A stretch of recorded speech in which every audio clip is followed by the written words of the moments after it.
teman-teman semua. Di sini kita akan bercerita tentang sejarah terbentuknya Karawang. Kapan ya Karawang terbentuk? Yuk kita simak bersama cerita serunya mengenai asal-usul kota Karawang. Di hamparan tanah subur yang dikenal sebagai lumbung padi, mengalir kisah panjang sebuah daerah yang menyimpan jejak peradaban, budaya, dan perjuangan. Karawang, sebuah nama yang mengalun dalam sejarah bukan sekedar wilayah di Jawa Barat. Karawang juga menjadi saksi perjalanan waktu dari kerajaan besar hingga menjadi salah satu pusat pertanian dan perlawanan. Sejak masa kerajaan Tarumanegara pada 357 sampai 618 Masehi hingga menjadi bagian dari pemerintahan kerajaan Sunda, Sumedang Larang, dan Mataram, Karawang telah memainkan peran penting dalam sejarah Nusantara dari hutan belantara dan rawa-rawa. Nama Karawang sendiri diyakini berasal dari bahasa Sunda, Terawangan, yang berarti tempat berawa-rawa. Sesuai dengan kondisi geografis Karawang yang memang banyak rawa-rawa. Hingga kini, kita masih menemukan nama-nama tempat seperti Rawasari, Rawagede, dan Rawamerta. Karawang berkembang menjadi pusat pertanian, perdagangan, dan penyebaran agama. Agama Islam masuk pada abad ke-15 melalui Syekh Kuro, kemudian dilanjutkan oleh Wali Songo. Dahulu, Karawang mencakup daerah luas seperti Bekasi, Subang, dan Purwakarta. Namun, saat ini Karawang hanya meliputi Karawang saja. Membahas tentang sejarah kota Karawang, bila melihat dari jauh ke belakang keberadaan daerah Karawang telah dikenal sejak masa kerajaan Pajajaran yang berpusat di Bogor.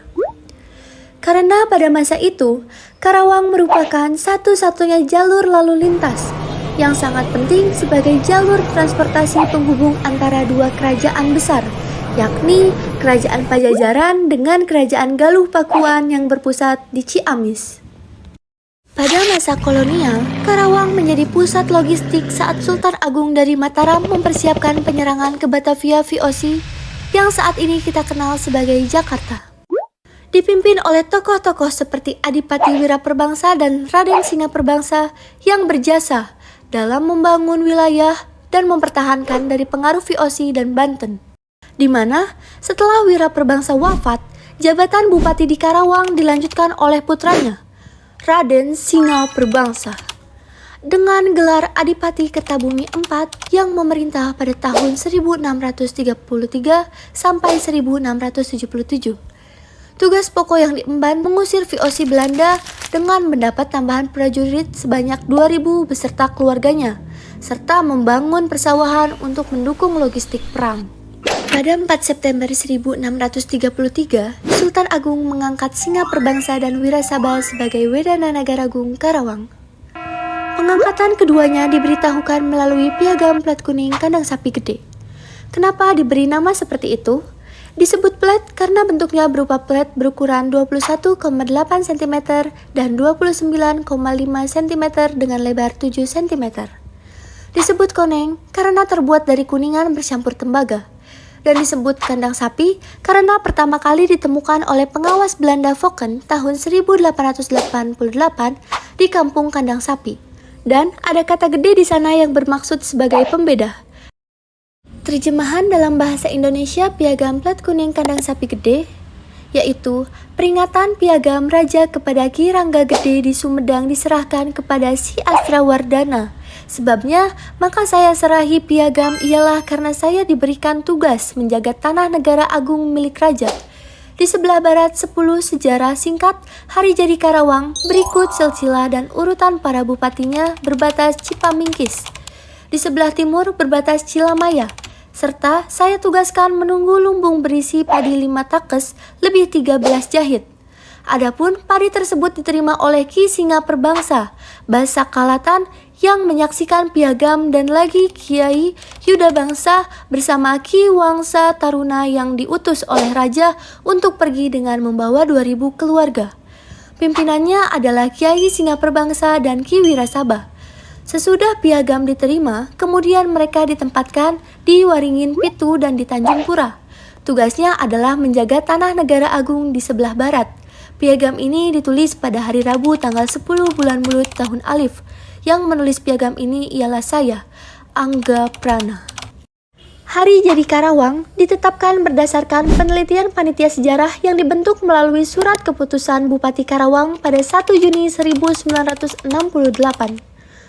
Penelitian ini mengacu pada: pertama, tulisan Dr. Brandes dan Dr. Raden Asikin Wijaya Kusuma yang menetapkan tahun 1633 sebagai tahun Jadi Karawang.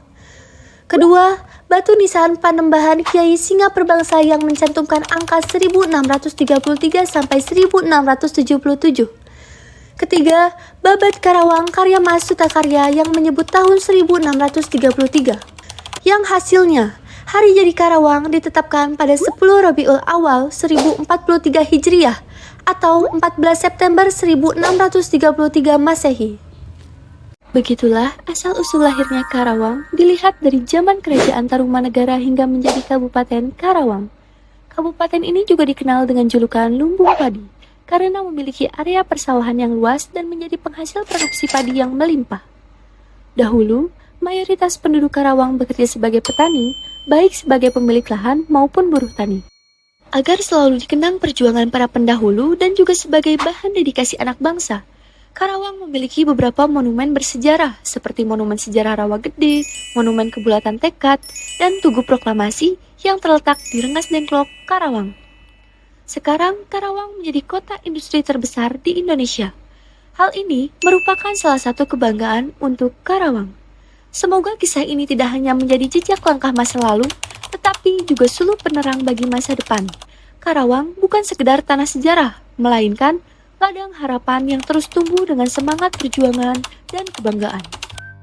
Demikianlah kisah asal-usul Karawang. Terima kasih sudah menyaksikan dan ikut mengenal sejarah yang menjadi warisan berharga.